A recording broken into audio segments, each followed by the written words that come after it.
Hola, buenas tardes. Mi nombre es Adriana Ardila y hago parte del Congreso Zona, congreso aquí en la ciudad de Bogotá que se realiza este fin de semana y en el cual se estará realizando la campaña Cristianos Inteligentes del doctor Lucas Leis. Como muchos de ustedes lo conocen, es pastor argentino, presidente y director del seminario también y de toda la iniciativa de especialidades juveniles, viaja por todo el mundo capacitando a líderes, pastores, educadores, y pues eso es lo que viene a presentar aquí a Bogotá, nuestra capital, Cristianos Inteligentes, que va dirigido a dos públicos, a educadores, líderes, pastores y también a los jóvenes, así que es un congreso que ustedes no se pueden perder y por supuesto con nuestro invitado especial, graduado en teología con honores, director de la editorial Vida también, pastor, director de especialidades juveniles, así que una persona muy preparada y lista y presta para capacitar a líderes, pastores y a cada uno de los jóvenes.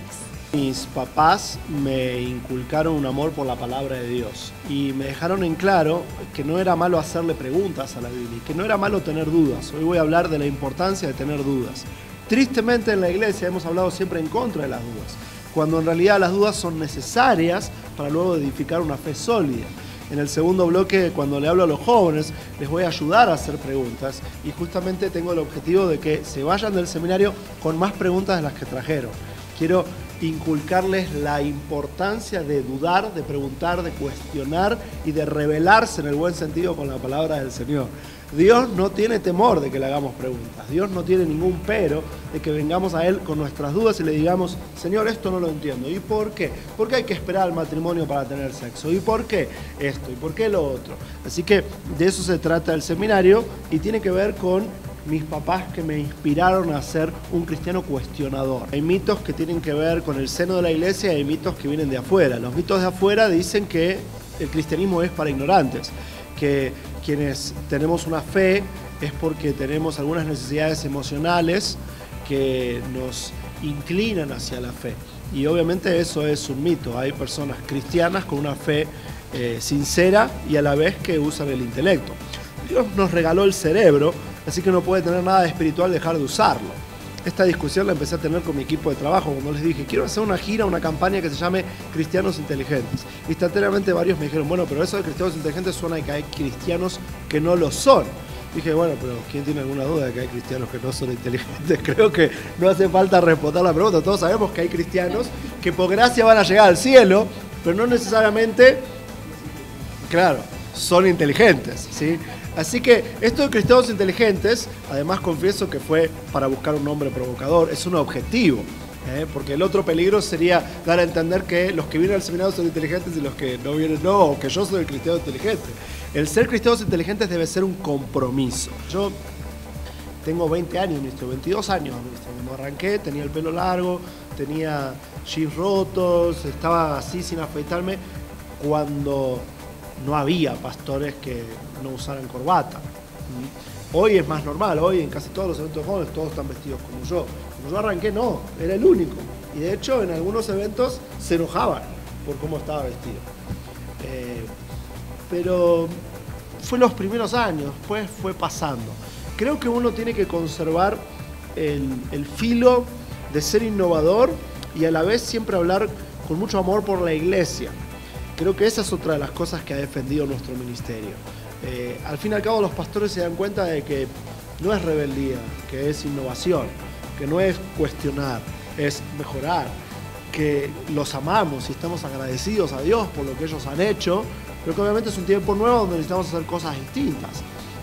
Creo que mucho pasa por la actitud, ¿sí?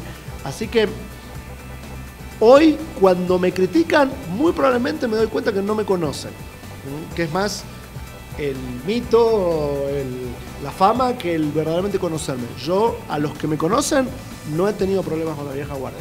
Al contrario, en mi país, en Buenos Aires, yo estuve prohibido por el Consejo de Pastores de la Ciudad de Buenos Aires, oficialmente. Fui el único en la historia argentina que estuve oficialmente prohibido. Hubo un juicio, me llamaron, estaban todos los pastores sumamente enojados ahí. Yo fui con la Biblia, y dije, a ver, y esto, ¿cómo lo entiendo? Haciéndoles preguntas, siendo respetuoso, amoroso. Todos esos pastores que me prohibieron son mis amigos y sus líderes tienen la obligación de leer mis libros en Buenos Aires. Respecto a cómo practicar, vivir, dimensionar el reino en una sociedad que está en contra de los valores de Dios, yo creo que todo empieza en nuestro ejemplo, nuestro compromiso con los valores de Cristo, que empecemos a intentar vivir como Jesús vivió. Creo que si cada uno hace eso en un nivel individual, corporativamente la iglesia va a tener muchísimo más impacto. Uno de los problemas estratégicos que tiene la iglesia de hoy es que nos concentramos en hacer convocatorias, eventos, movilizaciones hacia afuera para proclamar algo que no vivimos o que no se nota quizás. Porque a veces hay valores del evangelio que vivimos en privado, que quizás sí los vivimos, pero que en la vida cotidiana no son muy notables. Yo a mis jóvenes, cuando era pastor de jóvenes, siempre les decía, muchachos, en la escuela nada de evangelizar, sean cristianos. Porque si son buenos cristianos, naturalmente sus compañeros les van a preguntar, ¿y vos por qué sos diferente? Y ahí sí digan, es porque conozco a Cristo, es porque tengo estos valores. Entonces, si no te hacen la pregunta, no vale de nada la proclamación, porque el evangelio tiene que ser una respuesta a una pregunta que tiene la gente. La gente tiene preguntas, pero tenemos que gestionar que ellos puedan notar la respuesta en nuestras vidas. Una de las crisis que tiene la iglesia presente es que comunicamos auditivamente a una generación visual. El sermón por sí mismo es una metodología. Jesús no nos llamó a dar sermones que son monólogos religiosos que duran una hora. Nos llamó a predicar el evangelio. Y nosotros naturalmente lo que creemos siempre es que tenemos que dar sermones de una hora. Pero eso está en problemas. Yo le digo a muchos amigos, como Dante Gebel o aún los músicos, pero otros que somos más predicadores, les digo, muchachos, tengamos cuidado de nosotros, porque tenemos un talento, un don, no ser cómplices de perpetuar una metodología que ya no sirve. El cristiano inteligente, por un lado, tiene una actitud de aprendizaje, es una esponja para recibir de Dios, y justamente por esa actitud de aprendizaje no tiene temor en hacer preguntas. Sus preguntas no tienen que ver con la rebeldía, sino que sus preguntas tienen que ver con un hambre de conocimiento.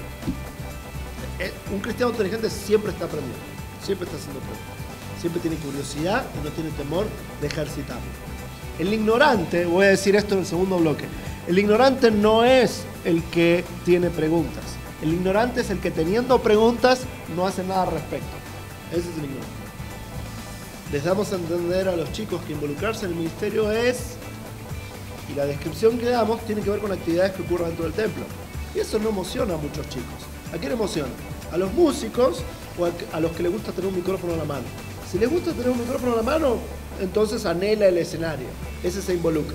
El que no anhela tener un micrófono en la mano, ni lo suyo es la música, no encuentra nada para hacer. ¿Cómo lo estimulo a ese? Nuestro problema es que hablamos del servicio, pero no servimos a la comunidad.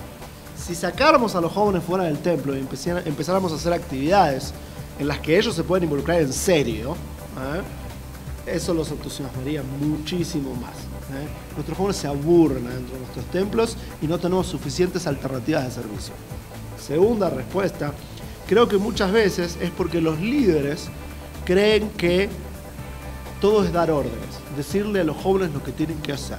Y lo último que un joven está buscando es alguien más que le diga qué hacer con su vida. Ellos necesitan a alguien que los inspire, ¿sí? Que les dé el ejemplo, que esté dispuesto a hacer todo lo que les pide a ellos que hagan. Santo, los evangélicos, lo hemos separado de la inteligencia. Esa es una ridiculez. Entonces, hacer la voluntad de Dios, lo mencionaste antes y va a ser lo que más voy a repetir en esta noche, es lo más sabio que pueda hacer el ser humano en el planeta Tierra. No es para no irte al infierno, es porque es inteligente hacer la voluntad de Dios para tu vida. Así que creo que el seminario en su desarrollo va a comunicar claro que este debe ser un compromiso de todos y que es continuo, que no tiene exclusivamente que ver con que yo vine hoy. Las personas más famosas son las que suelen llamar más la atención hacia sus libros.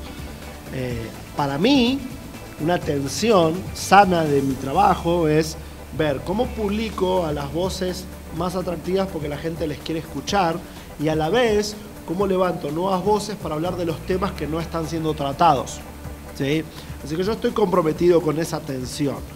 Ahora, ¿por qué los jerarcas hablan de esas cosas? Bueno, yo no les puedo hacer hablar de lo que no saben. Por ejemplo, uno de los últimos libros cristianos más populares es En honor al Espíritu Santo de Cash Luna.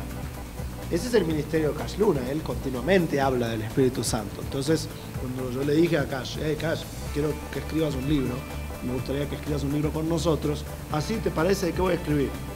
Escribir el Espíritu Santo, porque es lo que él hace, ¿entendés? Siempre persigo que el autor tenga autoridad del tema que va a tratar, no que le asigno un tema y tiene que romperse la cabeza para escribir de un tema que no vive. Le pedí que mañana necesito un ratito para terminar un libro, no mío, sino que estoy editando, de alguien que va a escribir, se llama Guía de Supervivencia para Hijos de Padres Divorciados. No tenemos libros para hijos de padres divorciados, ¿sabes? Entonces, identifico la necesidad y digo, a ver, ¿quién sabe de esto? Encontré un psicólogo que es pastor, que es hijo de padres divorciados. Voy y le digo, vos tenés que escribir esto. ¿Entendés? Así hice libros de homosexualidad, hice libros de... Un libro que acaba de salir que se llama Elvis, Pitágoras y la historia de Dios, que tiene que ver con ver a Dios activo en la cultura fuera de las fronteras de nuestros templos. En el mundo secular, a Dios actuando. Nadie escribe de eso. Le dije a Junior Zapata, que estudió historia del arte, Junior, tenés que escribir de este tema. Está bueno. De hecho, le hice la portada, se la diseñé. Dice, mira, acá está la portada de tu libro, escribilo. O sea, yo estoy todo el tiempo creando cosas que tienen que ver con eso. Claro, tengo que inventar de lo que hay. Recordá lo que dije hace un ratito. El sermón, como método comunicacional, es algo muy limitado para comunicarse con una generación visual. Entonces, yo creo que si se siguen levantando Lucas, Dante, predicadores juveniles, vamos a fracasar en los próximos años. ¿Sabes? Yo tengo mis serias dudas que el estilo de predicación, aunque sea Dante y yo hablando, una hora se comunique con los preadolescentes. Entonces yo, por ejemplo, que noté esto hace un tiempo, empecé a variar mucho mi manera de predicar. O sea, yo puedo pararme un domingo y predicar al estilo usual, pero eso no es lo que usualmente hago en eventos para jóvenes, o lo que voy a hacer hoy. Posiblemente los jóvenes son de poca oración, pero eso tiene que ver con el mal ejemplo de las generaciones anteriores. Hoy voy a hablar de la oración, por ejemplo, y la iglesia ha generado un tipo de oración muy religiosa que obviamente tampoco se comunica bien con las nuevas generaciones. Uno de los problemas de la educación es que informa en vez de formar. Entonces las escuelas, como también las iglesias, se tienen que detener a pensar más en la formación que en la información.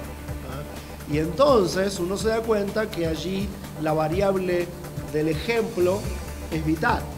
El problema de muchas escuelas cristianas es que son escuelas donde son todos cristianos, pero el formato de estudio es idéntico al de cualquier otra escuela, donde se informa a los chicos, pero no se los forma.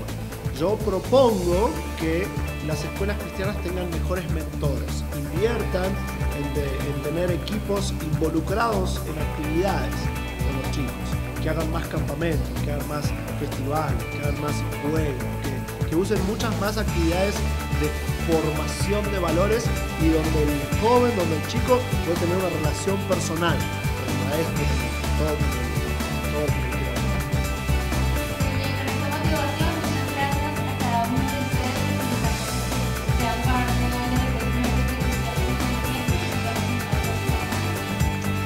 Gracias.